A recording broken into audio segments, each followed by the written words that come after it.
रामेश्वर नामक ज्योतिर्लिंग के आविर्भाव तथा महात्म का वर्णन। सूत जी कहते हैं, ऋषियों, अब मैं बता रहा हूँ कि रामेश्वर नामक ज्योतिर्लिंग पहले किस प्रकार प्रकट हुआ। इस प्रसंग को तुम आदर पूर्वक सुनो।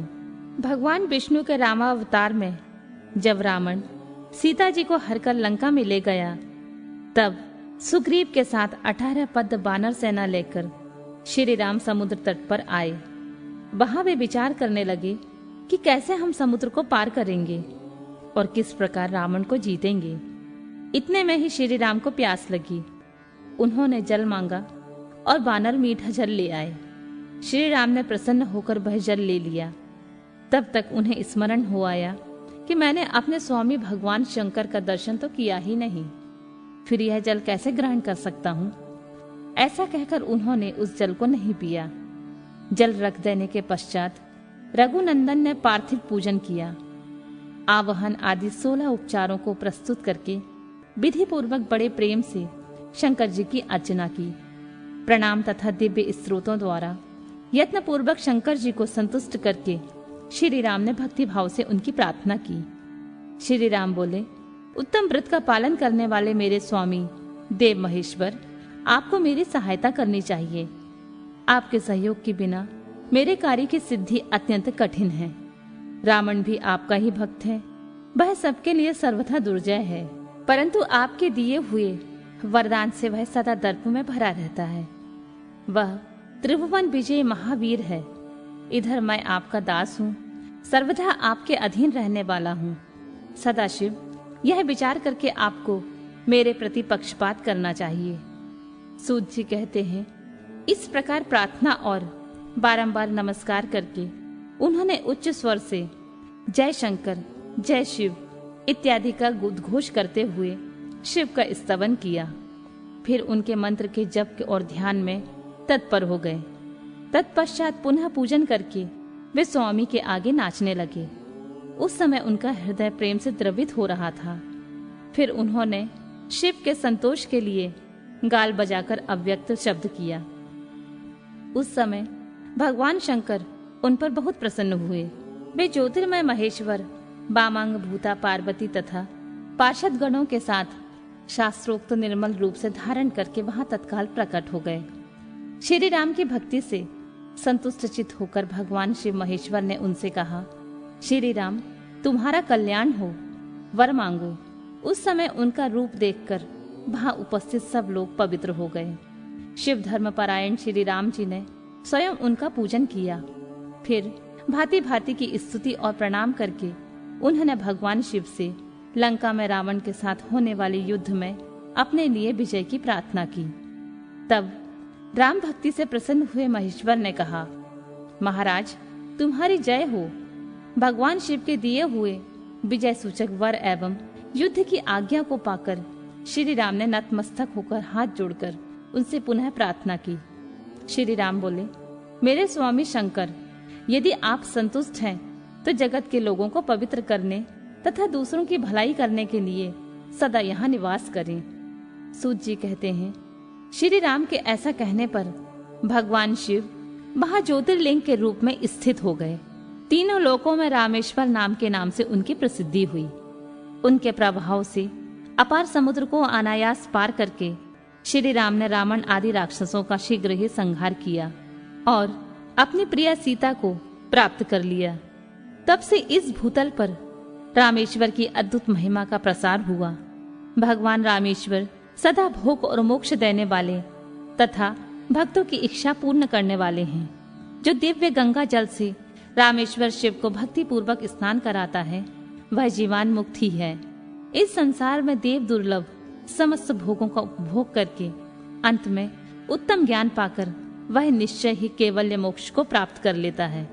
इस प्रकार मैंने तुम लोगों से भगवान शिव के रामेश्वर नामक दिव्य ज्योतिर्लिंग का वर्णन किया, जो अपनी महिमा सुनने वालों को समस्त पापों का अपहरण करने वाला है। उसके मरे हुए पुत्र का जीवित होना, घुष्मेश्वर शिव का प्रादुर्भाव तथा उनकी महिमा का वर्णन। सूत जी कहते हैं, अब मैं घुष्मेश नामक ज्योतिर्लिंग के प्रादुर्भाव और उनके महात्म का वर्णन करूंगा। मुनिवरों, ध्यान देकर सुनो।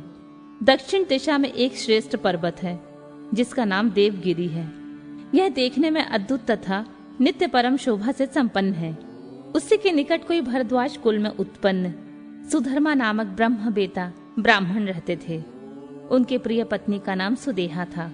वह सदा शिव धर्म के पालन में तत्पर रहती थी, घर के कामकाज में कुशल थी और सदा पति की सेवा में लगी रहती थी। द्विजश्रेष्ठ सुधर्मा भी देवताओं और अतिथियों के पूजक थे। वे वेद वर्णित मार्ग पर चलते और नित्य अग्निहोत्र किया करते थे। तीनों काल की संध्या करने से उनकी कांति सूर्य के समान उद्दीप्त थी। वे वेद शास्त्र में मर्मज्ञ थे और शिष्यों को पढ़ाया करते थे। धनवान होने के साथ ही बड़े दाता भी थे। सौजन्य आदि सद्गुणों के भाजन थे। शिव संबंधी पूजन आदि कार्यों में सदा लगे रहते थे। वे स्वयं तो शिव भक्त थे ही, शिव भक्तों से बड़ा प्रेम रखते थे। शिव भक्तों को वे बहुत प्रिय थे। यह सब कुछ होने पर भी उनके पुत्र नहीं था। इससे ब्राह्मण को दुख तो नहीं होता था, परंतु उनकी पत्नी बहुत दुखी रहती थी। पड़ोसी और दूसरे लोग भी उसे ताना मारा करते थे।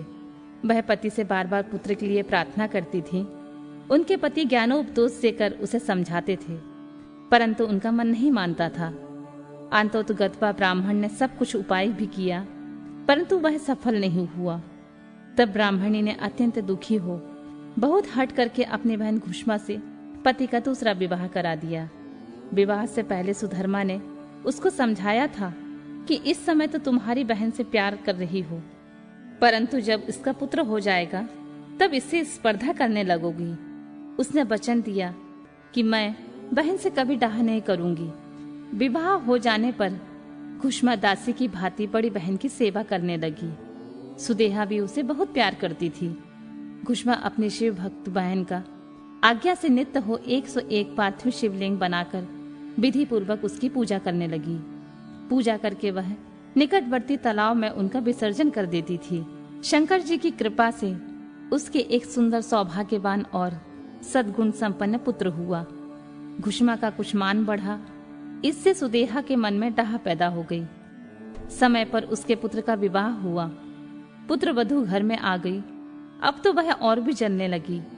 उसकी बुद्धि भ्रष्ट हो गई और एक दिन उसने रात में सोते हुए पुत्र को छुरे से उसके शरीर के टुकड़े टुकड़े करके मार डाला और कटे हुए अंगों को उसी तालाब में ले जाकर डाल दिया जहां घुष्मा प्रतिदिन पार्थिव लिंगों का विसर्जन करती थी। पुत्र के अंगों को उस तालाब में फेंककर वह लौट आई और घर में सुखपूर्वक सो गई।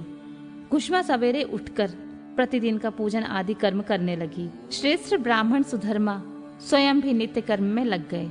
इसी समय उनकी ज्येष्ठ पत्नी सुदेहा भी उठी और बड़े आनंद से घर के कामकाज करने लगी, क्योंकि उसके हृदय में जो पहले से ईर्ष्या की आग जलती थी अब बुझ गई थी।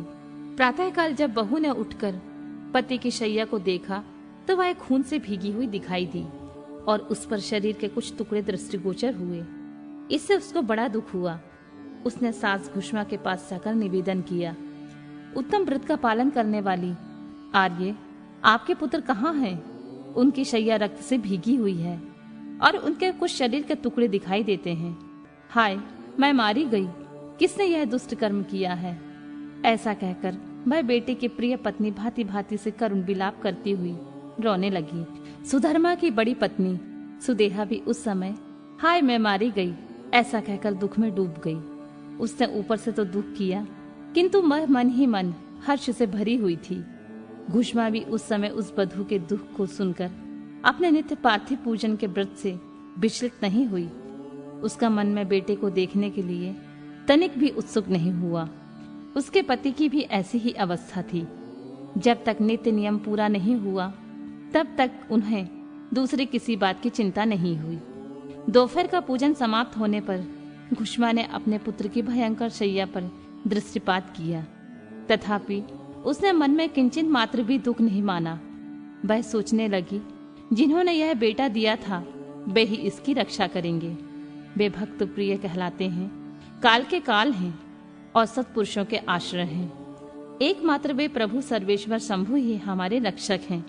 वे माला गूंथने वाले पुरुषों की भांति जिनको जोड़ते हैं उनको अलग भी करते हैं। अतः अब मेरे चिंता करने से क्या होगा। इस तत्व का विचार करके उसने शिव के भरोसे धैर्य धारण किया और उस समय दुख का अनुभव नहीं किया। वह पूर्ववत पार्थिव शिवलिंगों को लेकर स्वस्थ चित्त से शिव के नामों का उच्चारण करती हुई उस तालाब के किनारे गई। उन पार्थिव शिवलिंगों को तालाब में डालकर जब वह लौटने लगी तो उसे उसका पुत्र उसी तालाब के किनारे खड़ा दिखाई दिया। सूत जी कहते हैं, ब्राह्मणों, उस समय वहां अपने पुत्र को जीवित देखकर उसकी माता घुष्मा को ना तो हर्ष हुआ और ना विषाद। वह पूर्ववत स्वस्थ बनी रही। इसी समय उस समय संतुष्ट हुए ज्योतिष स्वरूप महेश्वर शिव शीघ्र ही उनके सामने प्रकट हो गए। शिव बोले, सुमुखी, मैं तुम पर प्रसन्न हूँ, वर मांगो। तेरी दुष्टा सौत ने इस बच्चे को मार डाला था, अतः मैं उसे त्रिशूल से मारूंगा। सूत जी कहते हैं, तब घुष्मा ने शिव को प्रणाम करके उस समय यह वर मांगा, नाथ, यह सुदेहा मेरी बड़ी बहन है, अतः आपको इसकी रक्षा करनी चाहिए। शिव बोले, उसने तो बड़ा भारी उपकार किया है और तुम उस पर उपकार क्यों करती हो? दुष्ट कर्म करने वाली सुदेहा तो मार डालने की योग्य ही है। घुष्मा ने कहा, देव, आपके दर्शन मात्र से पातक नहीं ठहरता। इस समय आपका दर्शन करके उसका पाप भस्म हो जाए। जो अपकार करने वालों पर भी उपकार करता है, उसके दर्शन मात्र से पाप बहुत दूर भाग जाता है। प्रभु, यह अद्भुत भगवत वाक्य मैंने सुन रखा है, इसलिए सदाशिव, जिसने ऐसा कुकर्म किया है वही करे। मैं ऐसा क्यों करूं? मुझे तो बुरा करने वाले का भी भला ही करना है। सूत जी कहते हैं, घुष्मा के ऐसा कहने पर दया सिंधु भक्त वत्सल महेश्वर और भी प्रसन्न हुए और इस प्रकार बोले, घुष्मे, तुम कोई और वर मांगो, मैं तुम्हारे लिए हितकर वर अवश्य दूंगा, क्योंकि तुम्हारी इस भक्ति से और विकार शून्य स्वभाव से मैं बहुत प्रसन्न हूँ। भगवान शिव की बात सुनकर घुष्मा बोली, प्रभु, यदि आप वर देना चाहते हैं तो लोगों की रक्षा के लिए सदा यहाँ निवास कीजिए और मेरे नाम से ही आपकी ख्याति हो। तब महेश्वर शिव ने अत्यंत प्रसन्न होकर कहा, मैं तुम्हारे ही नाम से घुष्मेश्वर कहलाता हुआ सदा यहाँ निवास करूंगा और सबके लिए सुखदायक होऊंगा। मेरा शुभ ज्योतिर्लिंग घुष्मेश नाम से प्रसिद्ध हो, यह सरोवर शिवलिंगों का आलय हो जाए और इसलिए इसकी तीनों लोकों में शिवालय के नाम से प्रसिद्धि हो। यह सरोवर सदा दर्शन मात्र से संपूर्ण अभीष्टों को देने वाला हो। सुब्रते, तुम्हारे वंश में होने वाली 101 पीढ़ियों तक ऐसे ही श्रेष्ठ पुत्र उत्पन्न होंगे, इसमें कोई संशय नहीं है। वे सब के सब सुंदरी स्त्री, उत्तम धन और पूर्ण आयु से संपन्न होंगे, चतुर और विद्वान होंगे, उदार तथा भोग और मोक्ष रूपी फल पाने के अधिकारी होंगे। 101 पीढ़ियों तक सभी पुत्र गुणों से बढ़े चढ़े होंगे। तुम्हारे वंश का ऐसा विस्तार बड़ा शोभादायक होगा। ऐसा कहकर भगवान शिव वहां ज्योतिर्लिंग के रूप में स्थित हो गए। उनकी घुष्मेश नाम से प्रसिद्धि हुई और उस सरोवर का नाम शिवालय हो गया। सुधर्मा, घुष्मा और सुदेहा तीनों ने आकर तत्काल ही उस शिवलिंग की 101 दक्षिणावर्त परिक्रमा की। पूजा करके परस्पर मिलकर मन का मैल दूर करके वे सब वहां बड़े सुख का अनुभव करने लगे। पुत्र को जीवित देख सुदेहा बहुत लज्जित हुई और पति तथा घुष्मा से क्षमा प्रार्थना करके उसने अपने पाप का निवारण के लिए प्रायश्चित किया। मुनीश्वरों, इस प्रकार वह घुष्मेश्वर लिंग प्रकट हुआ। उसका दर्शन और पूजन करने से सदा सुख की वृद्धि होती है। ब्राह्मणों, इस तरह मैंने तुमसे 12 ज्योतिर्लिंग की महिमा बताई। ये सभी लिंग संपूर्ण कामनाओं के पूरक तथा भोग और मोक्ष देने वाले हैं। जो इन ज्योतिर्लिंगों की कथा को पढ़ता है और सुनता है, वह सब पापों से मुक्त हो जाता है तथा भोग और मोक्ष पाता है। 12 ज्योतिर्लिंगों की आराधना से भगवान विष्णु को सुदर्शन चक्र की प्राप्ति तथा उसके द्वारा दैत्यों का संहार। व्यास जी कहते हैं, सूत जी का यह वचन सुनकर उन मुनीश्वरों ने उनकी भूरी भूरी प्रशंसा करके लोकहित की कामना से इस प्रकार बोला, सूत जी, आप सब जानते हैं, इसलिए हम आपसे पूछते हैं प्रभु, हरीश्वर लिंग की महिमा का वर्णन कीजिए। तात, हमने पहले सुन रखा है कि भगवान विष्णु ने शिव की आराधना से सुदर्शन चक्र प्राप्त किया था, अतः उस कथा पर भी विशेष रूप से प्रकाश डालिए। सूत जी ने कहा, मुनिवरों, हरीश्वर लिंग की शुभ कथा सुनो। भगवान विष्णु ने पूर्व काल में हरीश्वर शिव से ही सुदर्शन चक्र प्राप्त किया था। एक समय की बात है, दैत्य अत्यंत प्रबल होकर लोगों को पीड़ा देने और धर्म का लोप करने लगी। उन महाबली और पराक्रमी दैत्यों से पीड़ित हो देवताओं ने देव रक्षक भगवान विष्णु से अपना सारा दुख कहा। तब श्री हरि कैलाश पर जाकर भगवान शिव की विधि पूर्वक आराधना करने लगे। वे हजारों नामों से शिव की स्तुति करते और प्रत्येक नाम पर एक कमल चढ़ाते थे। तब भगवान शंकर ने विष्णु के भक्ति भाव की परीक्षा करने के लिए उनके लाए हुए 1000 कमलों में से एक को छिपा दिया। शिव की माया के कारण घटित हुई इस अद्भुत घटना का भगवान विष्णु को पता नहीं लगा। उन्होंने एक फूल कम जानकर उसकी खोज आरंभ की। दृढ़तापूर्वक उत्तम व्रत का पालन करने वाले श्री हरि ने भगवान शिव की प्रसन्नता के लिए उसे एक फूल की प्राप्ति के लिए उद्देश्य से सारी पृथ्वी पर भ्रमण किया, परंतु उन्हें कहीं वह फूल नहीं मिला। तब विशुद्ध चेता विष्णु ने एक फूल की पूर्ति के लिए अपने कमल सदृश एक नेत्र को ही निकालकर चढ़ा दिया। यह देख सबका दुख दूर करने वाले भगवान शंकर बड़े प्रसन्न हुए और वहीं उनके सामने प्रकट हो गए। प्रकट होकर वे श्री हरि से बोले, हरे, मैं तुम पर बहुत प्रसन्न हूँ। तुम इच्छा अनुसार वर मांगो, मैं तुम्हें मनोवांछित वस्तु दूंगा। तुम्हारे लिए मुझे कुछ भी अदेय नहीं है। विष्णु बोले, नाथ, आपके सामने मुझे क्या कहना है। आप अंतर्यामी हैं, अतः सब कुछ जानने वाले हैं। तथापि आपके आदेश का गौरव रखने के लिए कहता हूँ। दैत्यों ने सारे जगत को पीड़ित कर रखा है। सदाशिव, हम लोगों को सुख नहीं मिलता है। स्वामिन, मेरा अपना अस्त्र शस्त्र दैत्यों के वध में काम नहीं देता। परमेश्वर, इसलिए मैं आपकी शरण में आया हूँ। सूत जी कहते हैं, श्री विष्णु का यह वचन सुनकर देवादिदेव महेश्वर ने तेजो राशि में अपना सुदर्शन चक्र उन्हें दे दिया। उसको पाकर भगवान विष्णु ने उन समस्त प्रबल दैत्यों का उस चक्र के द्वारा बिना परिश्रम के ही संहार कर डाला। इससे सारा जगत स्वस्थ हो गया। देवताओं को भी सुख मिला और अपने लिए उस आयुध को पाकर भगवान विष्णु भी अत्यंत प्रसन्न और परम सुखी हो गए। ऋषियों ने पूछा, शिव के वे सहस्त्र नाम कौन कौन से हैं? बताइए, जिनसे संतुष्ट होकर महेश्वर ने श्री हरि को चक्र प्रदान किया था। उनके नामों का महत्व का वर्णन कीजिए। श्री विष्णु के ऊपर शंकर जी की जैसी कृपा हुई थी उसका यथार्थ रूप से प्रतिपादन कीजिए। शुद्ध अंतःकरण वाले उन मुनियों की वैसी बात सुनकर सूत जी ने शिव के चरणार बिंदों का चिंतन करके इस प्रकार कहना आरंभ किया।